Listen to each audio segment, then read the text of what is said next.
Sais-tu que ta maison peut devenir dangereuse sans mise à la terre? C'est quoi une mise à la terre? Une mise à la terre est une connexion effectuée entre un équipement et la terre.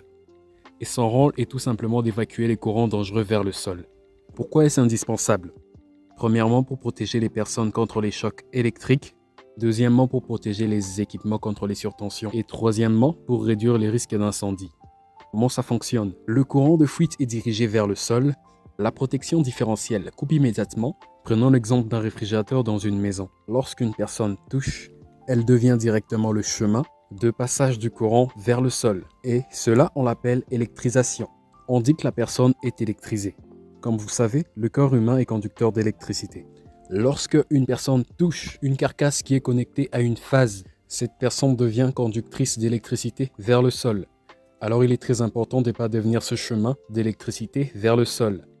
Alors quelle doit être la résistance d'une bonne mise à la terre? La résistance d'une bonne mise à la terre doit être faible.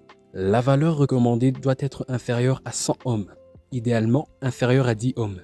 Alors sans mise à la terre, il y a des risques d'électrocution, risques de courants de fuite non détectés, des appareils qui s'abîment et aussi des énormes risques d'incendie. Alors comment vérifier sa mise à la terre? Il faut utiliser un appareil que l'on appelle telluromètre, vérifier la continuité ou faire appel à un professionnel du domaine. Alors avec moi, dans cette vidéo, vous arrivez à comprendre pourquoi vivre sans mise à la terre est dangereux pour les maisons. Alors une question pour toi, est-ce que ta maison est bien protégée?